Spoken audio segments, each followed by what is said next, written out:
তাওহীদের জ্ঞান অর্জন করেছি, আমি অন্যান্য কোন ইবাদত বندگی করতে পারলাম না।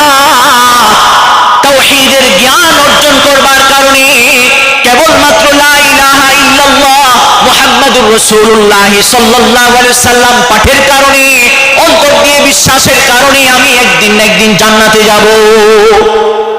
ইবাদত বندگی করেননি, এর জন্য প্রাথমিকভাবে জাহান্নামের শাস্তি ভোগ করতে হলেও আপনি যেহেতু ঈমান এনেছেন, আপনি তাওহীদের বিশ্বাসী, আপনি মুত্তাহিদ, আপনি মুমিন, আপনি একদিন না একদিন জান্নাতে যাবেন। তবে যদি আপনি ঈমান এনেছেন, তাওহীদের আপনি বিশ্বাসী, সঙ্গে সঙ্গে আমলে সালেহ করেছেন, মরতে দেরি জান্নাতুল ফিরদাউসের সঙ্গে আপনার কবরের সঙ্গে কানেক্টিভিটি অন হতে দেরি হবে না। সুবহানাল্লাহ। قال النبي صلى الله عليه وسلم من مات وهو يعلم أن لا إله إلا الله